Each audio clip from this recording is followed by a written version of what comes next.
ప్రేసులండి అందరికీ. కూడి వచ్చిన ఏర్పడలేని మీ అందరికీ ప్రభు పేరిట వందనాలు తెలియజేస్తున్నాను. మరి ఈ సమయంలో కొద్దిసేపు మనం దేవుని వాక్యాన్ని మనం ధ్యానించుకున్నాము. ఈ సమయంలో మరి మనకందరికీ ఆత్మ ఫలాలు మనకి తెలుసు.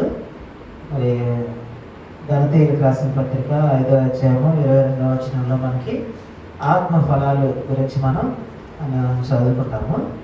అందులో ఆత్మ ఫలాల్లో మనకి ఎవరు చెప్తారంటే ఆత్మ ఫలాలు ఫ్రూట్స్ ఆఫ్ ద స్పిరిట్, సమాధానము,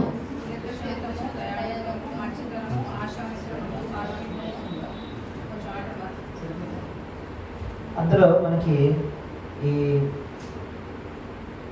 ఆత్మ ఫలాల్లో మనకి ఒక దాని గురించి మరి ఈరోజు కొద్దిసేపు మరి ధ్యానం చేసుకోవాలని నేను ఆశపడుతున్నాను. అందులో ఆశా నిగ్రహం. ఆశా నిగ్రహం అని అంటే దాన్ని మనం సెల్ఫ్ కంట్రోల్ కింద మనం చెప్పుకోవచ్చు అనమాట. అంటే మనకి గలేషియన్స్ 5:22లో ఒకసారి తీద్దాము. గలేషియన్స్ 5:22. అయితే ఆత్మఫలమేమనగా ప్రేమ, సంతోషము, సమాధానము, దీర్ఘశాంతము, దయాళుత్వము, మంచితనము, విశ్వాసము, సాత్వికము, ఆశా నిగ్రహము. అందులో మనకి చివరిది మనం చూస్తే ఫ్రూట్ ఆఫ్ ద స్పిరిట్లో ఆశా నిగ్రహము అని ఉంది. అంటే సెల్ఫ్ కంట్రోల్ అన్నది, లేదా సెల్ఫ్ డిసిప్లిన్ అన్నది. అంటే ఇక్కడ మనకి మన అందరికి కూడా యాక్చువల్గా ఈ సెల్ఫ్ కంట్రోల్ అన్నది ఎవ్వరు కూడా ఈ సెల్ఫ్ కంట్రోల్తోనే పుట్టరు అనమాట. అంటే వీ హ్యావ్ టు ఎక్సర్సైజ్ ఈ సెల్ఫ్ కంట్రోల్ని లేదా ఆశా నిగ్రహాన్ని. దీన్ని మనం ఏంటంటే యాక్చువల్గా దీన్ని మనం ప్రాక్టీస్ చేయాలి, అంటే ఎక్సర్సైజ్ చేయాలన్నమాట. అంటే పుట్టినతోనే ఎవరికి కూడా ఈ సెల్ఫ్ కంట్రోల్ అనేది ఉండదు. అంటే పూర్తిగా ఆ సెల్ఫ్ కంట్రోల్ కలిగి ఉండటం అనేది ఎవరికి జరగదు అనమాట. అంటే ఇది మన జీవితంలో దీన్ని మనం ప్రాక్టీస్ చేయాల్సింది ఉందన్నమాట. మరి ఎందుకు దేవుడు ఈ ఆత్మ ఫలాల్లో ఈ ఆశా నిగ్రహాన్ని, ఈ సెల్ఫ్ కంట్రోల్, సెల్ఫ్ డిసిప్లిన్ని మరి ఉంచాడంటే, జనరల్గా సెల్ఫ్ అనే దానికి మనం ఏంటంటే మైండ్ మన మనసు. అంటే అందుకని చాలా ప్రాముఖ్యం కలిగి ఉందన్నమాట. అంటే సెల్ఫ్ కంట్రోల్ అనేది ఏంటంటే మనం యాక్చువల్గా మనం ఇంకొక విధంగా దాన్ని ఎలా చెప్పాలంటే controlling one self. Self control మనం ఎలా చెప్పాలంటే కంట్రోలింగ్ వన్ సెల్ఫ్, అంటే మనం కంట్రోల్ చేసుకోవటం. మరి ఏ విషయాల్లో మనం కంట్రోల్ మరి చేసుకోవాలని దేవుని వాక్యం చెప్తా ఉంది. మరి కంట్రోల్ చేసుకోకపోతే ఎలా ఉంటాం? మరి మనకి అందరికీ తెలిసిందే వచనం మనం చూద్దాము. సామెతల గ్రంథము 25వ అధ్యాయం, Proverbs 25th chapter 28th verse అని చూస్తే సామెతల గ్రంథము 25వ అధ్యాయము 28వ వచనం. ప్రాకారం లేక పాడైన పురము ఎంతో తన మనస్సును అణుచుకొనలేని వాడును అంతే. 550 పేజ్. సామెతల గ్రంథము 25వ అధ్యాయము 28వ వచనం. ప్రాకారం లేక పాడైపోయిన పురము ఎంతో తన మనస్సును అణుచుకొనలేని వాడును అంతే. అంటే మనకి ఒక పట్టణానికి ఏముంటాయో వాల్స్ ఉంటాయి, బౌండరీ వాల్స్, కాంపౌండ్ వాల్స్ అని. మన ఇంటి చుట్టూరు కాంపౌండ్ వాల్ ఎలా అయితే కట్టుకుంటామో, అంటే ఒక ప్రాకారము లేకపోతే ఒక పురము, ఒక పట్టణము ఏ విధంగా అయితే పాడైపోతుందో తన మనస్సును అణుచుకోలేని వాడు కూడా అంతే. అంటే మన మనస్సుని అణుచుకోవడం అంటే ఏంటంటే it is nothing but the control over the mind. మన మైండ్ని మనం కంట్రోల్గా ఉంచుకోవడం అనమాట. సో అందుకని ఈ సెల్ఫ్ డిసిప్లిన్ లేదా ఈ సెల్ఫ్ కంట్రోల్ అనేది మనకి ఏ విధంగా మనకి ఈ సెల్ఫ్ కంట్రోల్ని మనం కలిగి ఉండాలి, లేకపోతే కలిగి ఉండటం వల్ల మనకి ఏ విధమైన లాభాలు, లేకపోతే ఏ విధంగా దీన్ని సెల్ఫ్ కంట్రోల్ ఉన్నది అన్నదాన్ని కొన్ని మరి దేవుని వాక్యం నుంచి మనం చూద్దాము. అలాగే సెల్ఫ్ కంట్రోల్ గురించి ఇంకొక చోట ఏం చెప్పబడిందంటే హెబ్రీయులకు రాసిన పత్రిక 12వ అధ్యాయము, హెబ్రీయులకు రాసిన పత్రిక 12వ అధ్యాయము 11వ వచనం.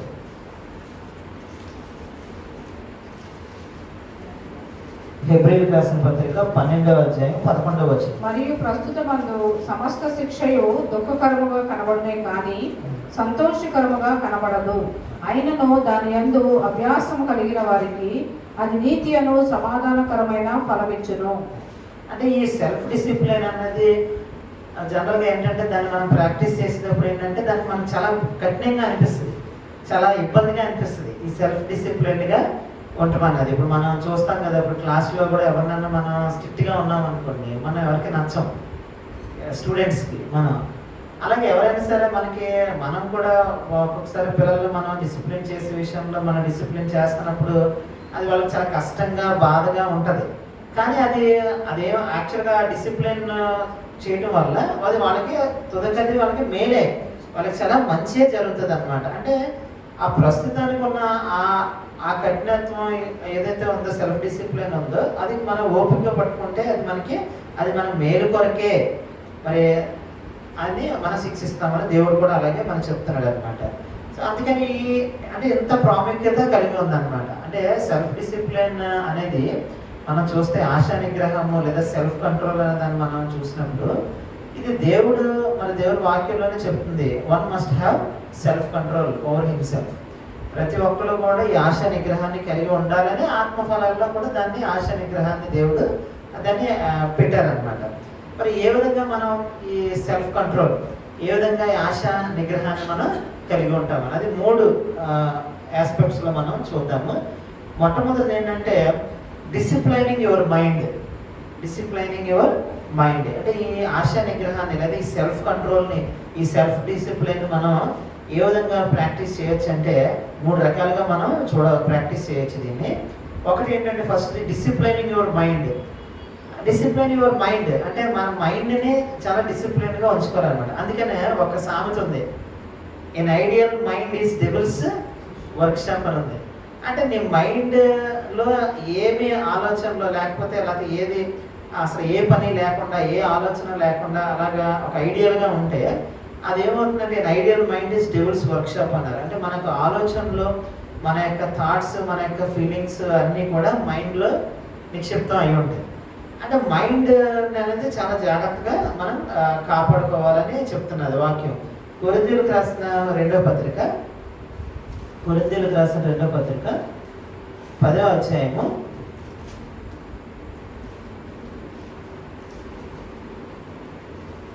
5వ వచనం చూద్దాం. మేము వితర్కములను దేవుని గుర్చిన జ్ఞానమును అడ్డగించు ప్రతి ఆటంకమును పడద్రోసి ప్రతి ఆలోచనను క్రీస్తుకు లోబడినట్లు చెరపట్టి. ఇక్కడ ఏమంటే ప్రతి ఆలోచనను క్రీస్తుకు లోబడినట్లు, అంటే we have to take every thought captive to obey Christ. అంటే మన ఆలోచన ప్రతి ఆలోచనను క్రీస్తుకు లోబడినట్లు చెరపట్టి. అంటే మనం ఏదైతే ఆలోచిస్తున్నామో అది మనం దాన్ని క్రీస్తుకి లోబడేలా కొంచెం ఉండాలన్నమాట. ప్రతి ఆలోచనను క్రీస్తుకు లోబడినట్లు ఉండాలన్నమాట. అంటే take every thought captive to obey Christ. అంటే మన మైండ్ నుంచి వస్తున్న ఏ ఆలోచన అయినా సరే, ఏ ఫీలింగ్ అయినా సరే, అది ఎలా ఉండాలంటే క్రీస్తుకి లోబడి ఉండాలి. It should be obey to the God. అంటే క్రీస్తునకు లోబడేలా ఉండాలి. ప్రతి ఆలోచన క్రీస్తునకు లోబడినట్లు చెరపట్టినట్టు ఉండాలన్నమాట. సో అందుకని మన మైండ్ నుంచి వస్తున్న ఈ ఆలోచనలన్నీ కూడా మనం ఏమని అడగాలంటే దేవుడిని, నా మైండ్లోంచి మన ఆలోచనలు, మన తలంపులు నీ దృష్టికి అంగీకారంగా, యోగ్యంగా ఉండాలని ప్రార్థన చేసుకోవాలి. అంటే మన మైండ్లోంచి వచ్చే ఆలోచన ఏదైతే ఉన్నదో, ఆలోచనలు కానీ ఏవైతే ఫీలింగ్స్ ఉన్నాయో ఆయన దృష్టికి, దేవుని దృష్టికి అంగీకారంగా, ఆయన దృష్టికి ప్రేమగా ఉండేలాగా మనం ప్రార్థన చేసుకోవాలన్నమాట. అంటే ఫస్ట్ ఏంటంటే we should control over our mind. అంటే మనం ఏం ఆలోచిస్తున్నామో, మన థాట్స్ కానీ ఫీలింగ్స్ కానీ అవి దేవుని ఆలోచనకి, దేవునికి క్రీస్తునకు లోబడి ఉన్నాయా లేదా అని కాదని మనం చూసుకోవాలి. ఒకవేళ అది మన ఆలోచనలు క్రీస్తు ఆలోచనకు లేకుండా ఉంటే అది మంచిది కాదనమాట. సో అందుకనే మన ప్రతి ఆలోచన క్రీస్తునకు లోబడినట్టు చెరపట్టి అని చెప్తున్నారు అనమాట. డిసిప్లైనింగ్ యువర్ మైండ్, అది ఒకటి మనం చూస్తాం అనమాట. అంటే మన మైండ్ని మనం డిసిప్లిన్ చేసుకోవాలి. అది దేవుని యొక్క ఆలోచనల, ప్రతి ఆలోచన క్రీస్తునకు లోబడినట్టుగా మనం చూసుకోవాలన్నమాట. సెకండ్ ఏంటంటే disciplining your words or mouth. Second వచ్చేసి disciplining your words or mouth. అంటే ఇక్కడ మనకి యాకోబు రాసిన పత్రిక James 3rd chapter 2nd verse చూద్దాం. యాకోబు రాసిన పత్రిక 3వ అధ్యాయము 2వ వచనం చూద్దాం. అనేక విషయంలో మనం అందరం తప్పిపోతున్నాము. ఎవడైనా మాట ఏది తప్పిన యెడల అట్టివాడు లోపం లేని వాడే, తప్పని యెడల అట్టివాడు లోపం లేని వాడే తన సర్వ శరీరంలో స్వాధీనం అందించుకున్న శక్తి గలవాడను. చూడండి ఎంత చక్కగా చెప్తుంది వాక్యం. తన నోటి మాటనే అనేక విషయాల్లో మనం అందరం తప్పిపోతున్నాము. ఎవడైనాను మాట యందు తప్పని యెడల అట్టివాడు లోపం లేనివాడే తన సర్వ శరీరమును స్వాధీనం మందు ఉంచుకున్న గల శక్తి గలవాడు. అంటే చూడండి, ఒక పెద్ద నౌక ఉందనుకోండి, వాడు ఉందనుకోండి, వాడికి ఆ చుక్కాని లంగర్ ఏదేస్తారో అది పెట్టుకుంటే అది అలాగా కదలకుండా ఉండిపోద్ది అనమాట. అంటే అంత పెద్ద భారీగా ఉన్న ఆ నౌకను కూడా ఆ లంగర్ అనేది అది చాలా ఏం చేస్తుంది, చాలా కంట్రోల్ చేస్తుంది. అంత పెద్ద, ఇది చిన్నగానే ఉంటుంది, ఇంత ఉంటుంది, అంత పెద్ద వాడనది కంట్రోల్ చేస్తుంది. అలాగే ఇంత మన తల నుంచి అరికాల వరకు మన బాడీ అంతటిని కూడా ఏది కంట్రోల్గా ఉంచుతుంది అంటే మన నోటి మాట. అదే వాక్యం చెప్తుంది, ఎవడైనా మాట ఎందుకు తప్పని యెడల అట్టివాడు లోపం లేనివాడే తన సర్వ శరీరమును స్వాధీనపరచుకుంటాడంట. అంటే మనం అనేక సార్లు మన మాటల్లో మనం తప్పిపోయే వారంగా ఉన్నాం. మన మాటల్లో కూడా మనం తప్పిపోకుండా ఉంటే మన శరీరాన్ని అంతటిని, బాడీని అంతటిని కూడా మనం స్వాధీనపరచుకుంటామంట. అందుకనే దేవుని వాక్యంలో కూడా మనకి చెప్తుంది, కీర్తన గ్రంథము 141వ అధ్యాయము, Psalms 141:3. కీర్తన గ్రంథము 141వ అధ్యాయము 3వ వచనంలో చూస్తే భక్తులైన దావీదు గారు ఈ విధంగా చెప్తున్నారు, యెహోవా నా నోటికి కావలించుము, నా పెదవుల ద్వారమునకు కాపు పెట్టుము. అందుకని భక్తులైన దావీదు గారు చెప్తున్నారు, ఈ నోటి యొక్క ఇది తెలిసి, ఇంపార్టెన్స్ తెలిసి, దానివల్ల జరిగే నష్టం తెలిసి భక్తులైన దావీదు గారు చెప్తున్నారు, యెహోవా నా నోటికి కావలించుము, నా పెదవుల ద్వారమునకు కాపు పెట్టుము అన్నారు. ఎందుకంటే మన నోటిని, దావీదు గారు చెప్తున్నారు, దేవా నా నోటికి కావలి ఉంచండి, నా పెదవుల ద్వారమునకు కాపు పెట్టు. అనేక సందర్భాల్లో మన నోటి ద్వారా మనం తప్పిపోతూ ఉంటాము. అందుకని disciplining our words or mouth is very important అనమాట. ఇంకొకటి మనం చూద్దాం, సామెతల గ్రంథంలో 21వ అధ్యాయము 23వ వచనం చూస్తే, సామెతల గ్రంథము Proverbs 21st chapter. నోటిని నాలుకను భద్రం చేసుకున్నవాడు శ్రమల నుండి తన ప్రాణమును కాపాడుతున్నాడు. చూసారా, అంటే నోటిని నాలుకను భద్రం చేసుకున్నవాడు శ్రమల నుండి తన ప్రాణమును కాపాడుకొనును. అది ఇది మనకి చాలా ప్రాక్టికల్గా, నేను నా జీవితంలో కూడా ఇది జరిగింది, అందరి జీవితంలో జరుగుతుంది. అది నోటిని నాలుకను భద్రం చేసుకున్నవాడు శ్రమల నుండి తన ప్రాణమును కాపాడుకుంది. నేను అక్కడ రాజమండ్రిలో ఆ ఇంజనీరింగ్ కాలేజీలో వర్క్ చేస్తున్నప్పుడు కాలేజీ చైర్మన్కి నాకు కొంచెం డిస్కషన్ వచ్చింది. డిస్కషన్ వస్తే యాక్చువల్గా అసలు అతని ముందు నేను నథింగ్, అతను కాలేజీ చైర్మన్. నేను ఒక పార్ట్ టైం ఒక 12,000-11,000 పార్ట్ టైం జాబ్ చేస్తున్నాను నేను. అప్పుడు అతను సంథింగ్ నన్ను హెచ్ఓడి కింద చేశాను నేను, బేసిక్ సైన్సెస్ డిపార్ట్మెంట్కి. అక్కడ అంటే చిన్న కాలేజ్ అది. అతను మన డాక్టరేట్ చదువుతున్నామనే ఉద్దేశంతో కొంచెం మనం ఒబీడియంట్గా ఉంటామని ఆ Samuel you be the HOD అని చెప్పేసి నన్ను హెచ్ఓడి. అంటే నోటిని నాలుగునే భద్రత చేసుకోవడం అంటే చెప్తున్నాను. అదేదో ఏమైందంటే ఒక అమ్మాయి ఎవరో హాస్టల్లో ఉండేది, ఎవరో చెప్పకుండా వెళ్ళిపోతే పేరెంట్స్ అయితే ఫోన్ చేశారు. చాలా అంత ఎవరో అమ్మాయి ఇంటికి వెళ్ళలేదు, సంథింగ్ వేరే ఫ్రెండ్స్ ఇంటికి వెళ్ళిపోయింది. ఆ పేరెంట్స్ కంగారు పడ్డారు, నాన్న రబ్స్ అయిపోయింది. తర్వాత ఎవరంటే అమ్మాయి మనకు తెలియదు. యాక్చువల్లీ నేను లేను, ఆ రోజు నేను లేను, లీవ్ పెట్టాము. తర్వాత మిగిలిన ఫ్యాకల్టీలు అందరూ ఉన్నారు. అందరూ ఉంటే ఆ మిగిలిన స్టాఫ్ అందరినీ తిడుతున్నారు చైర్మన్ సార్, అసలు మీరు ఎందుకు అలాగే ఉన్నారు, అసలు మీరు ఎందుకు పట్టించుకోవట్లేదు, అది ఇది అని తిడుతున్నారు. నేను హెచ్ఓడిని కదా, వాళ్ళందరికీ సపోర్ట్గా నేను మాట్లాడుతున్నాను. ఎందుకని అలాగే అంటున్నాను సార్, మేమేం చేయలేదు, మమ్మల్ని అంటారంటే నేను మాట్లాడుతున్నాను. మిగిలిన వాళ్ళేమో ఎవరైతే ఆ రోజు ఉన్నారో వాళ్ళందరూ రియాక్ట్ అవుతున్నారు, వాళ్ళతో పాటు నేను రియాక్ట్ అవుతున్నాను. అవుతామంటే అప్పుడు ఒకసారి అన్నాడు, నువ్వెందుకు మాట్లాడుతున్నావు శామ్యులు అన్నాడు. అనేదంతా అది కాదు సార్ అది ఇది అంటే అందరితో పాటు అందరూ రిజిగ్నేషన్ ఇచ్చేసారు. నేను కూడా ఇచ్చేస్తున్నానని చెప్పి నేను కూడా రాశాను. నేను అసలు లేని ఇన్సిడెంట్లో నేను నాకు సంబంధం లేదు. వాళ్ళతో పాటు నేను టెంప్ట్ అయ్యి నేను కూడా మాట్లాడేసేదంటే ఇప్పుడు అంతా నేను ఉన్నానంటే అందరితో నేను ఇక్కడ ఉండలేము, నేను చేయలేము అన్నట్టుగా అలా మానేసిన తర్వాత అప్పుడు మళ్ళీ ఒకసారి మాట అనేసిన తర్వాత మళ్ళీ గొప్పని వెనక్కి తీసుకున్నా అంటే అప్పుడు అతను ఏమన్నాడంటే ఓకే విల్ సీ అని చెప్పేసి అతను వెళ్ళిపోయాడు. చేయమని కదా అతను మాట్లాడుతూ వెళ్ళిపోయాడు. ఆ తర్వాత మిగిలిన వీళ్ళందరూ కూడా ఏంటంటే వాళ్ళందరూ కూడా మిగిలిన వాళ్ళ పరిస్థితి ఏంటంటే వాళ్ళందరూ ఒక ఆవిడేమో రిజైన్ చేస్తానన్న వాళ్ళ సార్ వాళ్ళ వైఫ్ గ్రూప్ 1 ఆఫీసర్, అతను నామకే వస్తే చేస్తున్నాడు జాబ్. ఇంకొక ఇద్దరు లేడీస్ ఏంటంటే వాళ్ళ భర్తలు బిజినెస్. ఆడ ఎటు వచ్చి నేను నష్టపోయింది నేను ఆ మాట అంటతోటి అప్పుడు అనిపించింది అనమాట. అప్పుడు అంటే నాకు తర్వాత అనిపించింది. తర్వాత అప్పుడు మళ్ళీ మరి ప్రార్థన చేసుకుని నేను దేవాన్ని ఇప్పుడు సిస్టర్ గారితో చెప్తే మొత్తానికి అది కొంచెం పీస్ ఆఫ్ మైండ్ కావాలి, ఇది కొంచెం డిస్టర్బెన్స్ లాగా ఉందని చెప్పి ప్రార్థన చేసుకుంటే యాక్చువల్గా మనం లేము ఇన్సిడెంట్ జరిగినప్పుడు మనం లేము సంథింగ్ ఎలా అంటే తర్వాత అతను దాన్ని పట్టించుకోలేదు, ఆ ఇష్యూస్ ఎట్లయిపోయింది అని చెప్పేసి ఇంకా అతను మామూలుగానే నాతోటి ఇంకా అది వదిలేసాడు. రిజిగ్నేషన్ ఏదో ఆ విషయంలో రాశాను కానీ ఇంకా అతను దాని గురించి పట్టించుకోవట్లేదు, నేను ఇంకా దాని గురించి అలా కామ్గా ఉన్నాము. అలా అయిపోయింది అన్నమాట. అలా అయిపోయిన తర్వాత అప్పుడు నేను వచ్చిన తర్వాత మరి ఈ రోజుకి అతను అంత పెద్ద కాలేజీకి చైర్మన్ అయినా సరే మన ఫోన్ చేసి అప్పుడప్పుడు మన జిఎంఆర్ గురించి ఎలా చేస్తున్నారు ఏంటి అని అడుగుతూ ఉంటాడు. నీకు ఎప్పుడైనా సరే always you are welcome to Rajahmundry అని చెప్తూ ఉంటాడు అనమాట. నో ప్రాబ్లం అని చెప్తూ ఉంటాడు.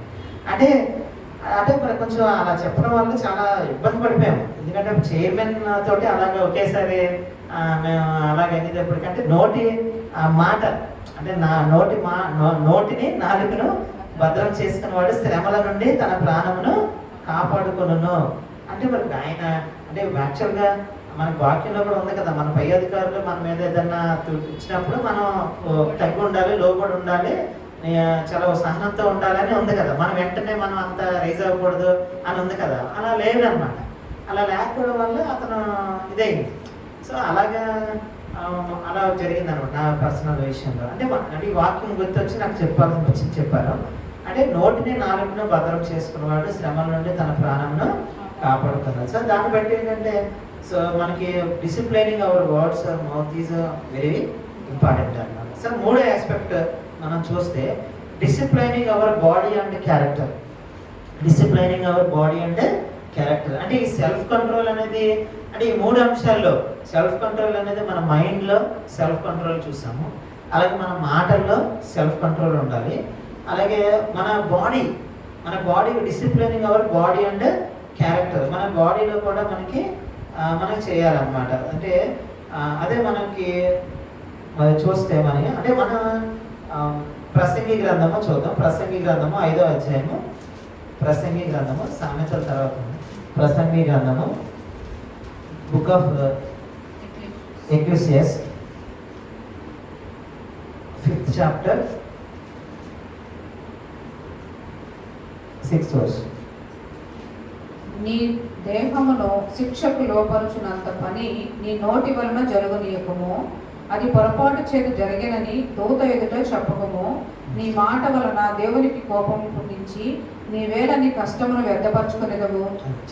అంటే చూడండి ఇక్కడంటే నీ మాట నీ దేహమును శిక్షకు లోపరిచినంత పని నీ నోటి వలన జరగనేయకము.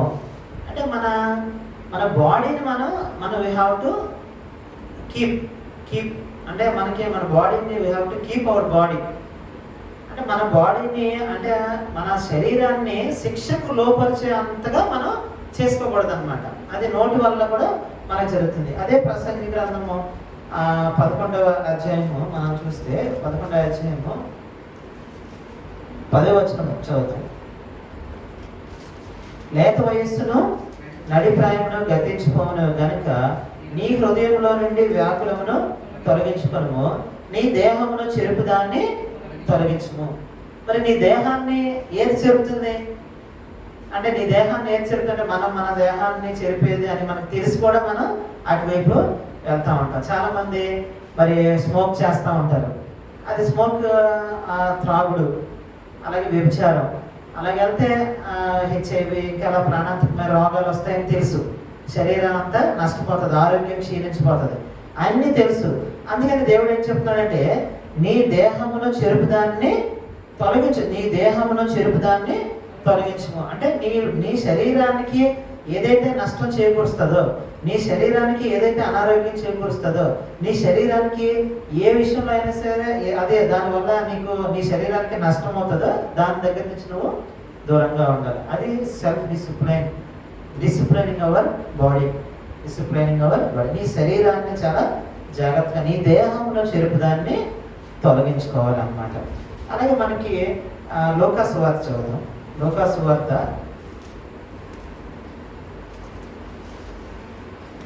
11వ అధ్యాయము.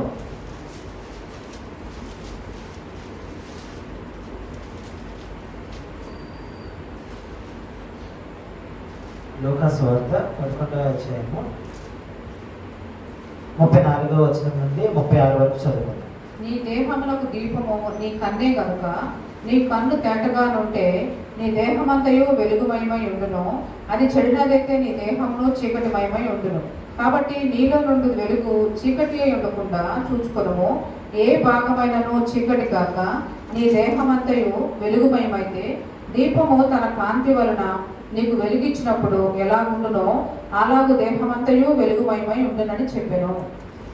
అంటే మన దేహానికి నీ దేహమునకు దీపము నీ కన్నే గనుక. అంటే ఇక్కడ ఏంటంటే కన్ను, అంటే కన్ను నేత్రాశ, కన్ను అంటే నీ కన్ను సరిగ్గా ఉంటానంటే నీ దేహం అంతా కూడా సరిగ్గా ఉంటుందండి. అంటే చూపు అంటారు కదా, అది ఆ చూపు చాలా దాని ఏదో సామెత ఉంటుంది తెలుగులో, నరదృష్ట సంథింగ్, కనుదృష్టి, నరదృష్టి చాలా మంచిది కాదు అని అంటూ ఉంటారు కదా. అప్పుడు దిష్టి తీస్తూ ఉంటారు మామూలుగా, ఎవరి కళ్ళు మీద పడ్డాయో అని చెప్పేసి దిష్టి తీస్తూ ఉంటారు. అంటే నీ కన్ను అంటే నీ దేహమునకు దీపము నీ కన్నే కనుక నీ కన్ను తేటగా ఉంటే నీ దేహం అంతయు వెలుగుమై ఉంటాయి. అంటే నీ కన్ను నువ్వు చూసే విధానం నీ సరిగ్గా ఉంటే నీ దేహం అంతా ఆరోగ్యంగా ఉంటుంది, నీ దేహం అంతా హెల్తీగా ఉంటుంది.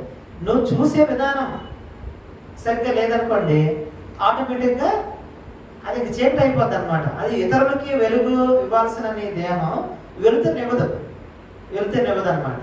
అందుకని అంటే నువ్వు చేసే అంటే నేత్రాశ వలన ఏమవుతుందంటే అసూయ, ద్వేషం ఇవన్నీ ఉంటాయి. అసూయ ద్వేషాలు ఎప్పుడైతే ఉన్నాయో అది మన ఎముకలకు కుళ్ళు. అదేంటంటే మన శరీరాన్ని అది అత్యాసాలు అంటే అసూయ ద్వేషం అవన్నీ కూడా ఉంటే ఆ బాడీ అంతా కూడా ఆటోమేటిక్గా నీరసించిపోతూ ఉంటుంది. ఇంకా అసలు సంతోషం ఉండదు, ఆ బాడీ అంతా క్షీణించిపోతుంది. ఎందుకు?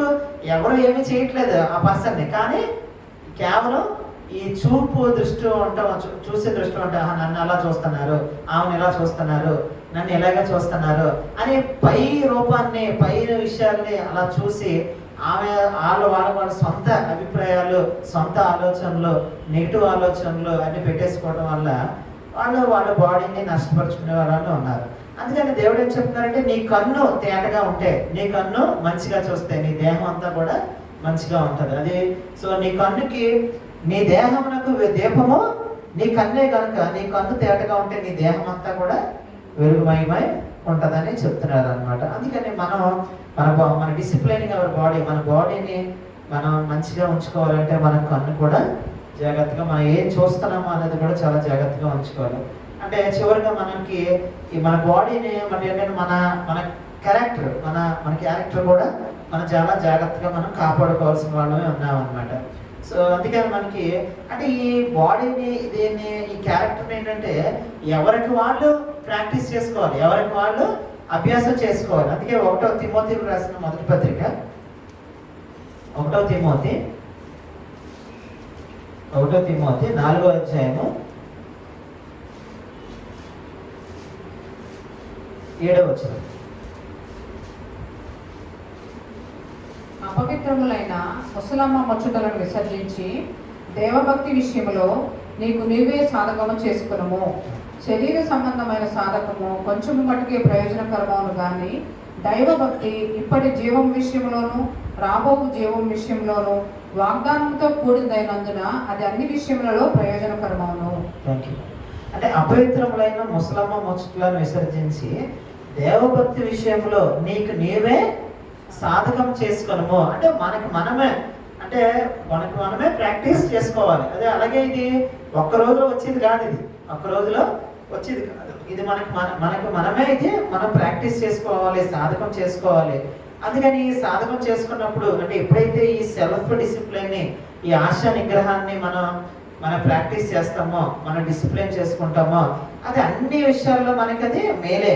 అంటే అది అన్ని రాబో కాలంలో, ఇప్పుడు జీవం కాలంలోనూ అలాగే రాబో జీవ విషయంలో కూడా మరి అది అన్ని విషయంలో ప్రయోజనకరమై ఉంటుంది అనమాట.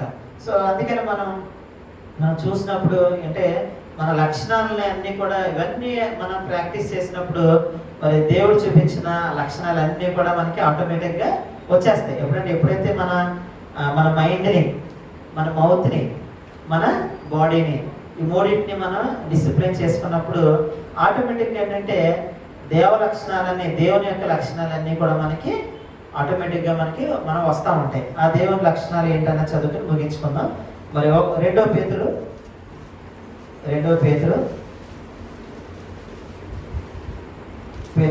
అపోస్తలుడైన పౌలు పేతురు రాసిన 2వ పత్రిక 1వ అధ్యాయము 5-7 వచనం.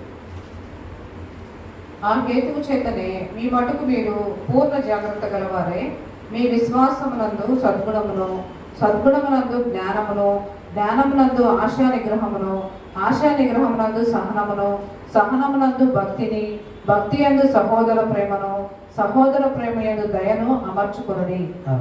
అంటే చూడండి, అందులో కూడా మళ్ళీ దేవుడు ఆశా నిగ్రహాన్ని ఇంక్లూడ్ చేశారు. ఇక్కడ ఆశా నిగ్రహాన్ని ఆ హేతు చేతనే మీ మట్టుకు మీరు పూర్ణ జాగ్రత్త కలవాడే.